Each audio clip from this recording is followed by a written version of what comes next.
ಒಳಗೊಳಗೆ ಪಟ್ಟದಾಟ ಜೋರಾಗಿ ನಡೀತಾ ಇದೆ. ಆದ್ರೆ ಹೊರಗಡೆ ಸಿದ್ದು ಡಿಕೆಶಿ ಒಗ್ಗಟ್ಟಿನ ಮಂತ್ರ ಜಪಿಸ್ತಾ ಇದ್ದಾರೆ. ಕಾರ್ಯಕ್ರಮದಲ್ಲಿ ಮತ್ತೆ ಜೊತೆಯಾಗಿ ಕಾಣಿಸ್ಕೊಂಡ್ರು ಇಬ್ರು ನಾಯಕರು. ಪಟ್ಟದ ಆಟ ಒಳಗೊಳಗೆ ನಡೀತಾ ಇದೆ, ಆದ್ರೆ ಹೊರಗಡೆ ಒಗ್ಗಟ್ಟಿನ ಮಂತ್ರ ಜಪಿಸ್ತಾ ಇದ್ದಾರೆ. ಏನೂ ಆಗೇ ಇಲ್ಲ ಅನ್ನುವಂಥ ರೀತಿ ಬೆಂಗಳೂರಿನ ಅಂಗನವಾಡಿ ಸುವರ್ಣ ಮಹೋತ್ಸವ ಕಾರ್ಯಕ್ರಮ ಇತ್ತು. ಈ ಕಾರ್ಯಕ್ರಮದಲ್ಲಿ ಸಿಎಂ ಡಿಸಿಎಂ ಇಬ್ರು ಕೂಡ ಒಟ್ಟಿಗೆ ಕಾಣಿಸ್ಕೊಂಡ್ರು. ಸಿಎಂ ಸಿದ್ದರಾಮಯ್ಯಗೆ ನಮಸ್ಕಾರ ಮಾಡಿದ್ರು ಡಿಕೆ ಶಿವಕುಮಾರ್. ಕೈ ಎತ್ತುವ ಮೂಲಕ ಪ್ರತಿಯಾಗಿ ನಮಸ್ಕಾರ ಅಂತ ಸಿದ್ದರಾಮಯ್ಯ ಅವರು ಹೇಳಿದ್ರು.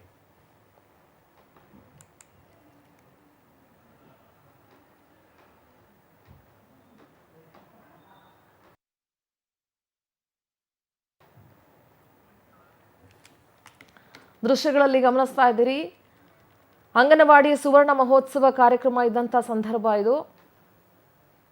ಸಿಎಂ ಸಿದ್ದರಾಮಯ್ಯ ಅವರಿಗೆ ನಮಸ್ಕಾರ ಮಾಡಿದ್ರು ಡಿಕೆ ಶಿವಕುಮಾರ್. ಒಳಗೊಳಗೆ ಸಾಕಷ್ಟು ಪಟ್ಟದ ಆಟ, ತಂತ್ರ, ರಣತಂತ್ರ ಎಲ್ಲವೂ ನಡೀತಾ ಇದ್ರು ಕೂಡ ಹೊರಗಡೆ ಒಗ್ಗಟ್ಟಿನ ಮಂತ್ರವನ್ನ ಜಪಿಸ್ತಾ ಇದ್ರು. ಮತ್ತೆ ಜೊತೆಯಾಗಿ ಸಿಎಂ ಹಾಗೆ ಡಿಸಿಎಂ ಇಬ್ರು ಕೂಡ ಕಾಣಿಸ್ಕೊಂಡಿದ್ದಾರೆ. ನೋಡಿ, ಅಕ್ಕಪಕ್ಕದಲ್ಲೇ ಕೂತ್ಕೊಂಡಿರೋ ದೃಶ್ಯಗಳನ್ನ ನೀವು ನೋಡ್ತಾ ಇದ್ದೀರಿ.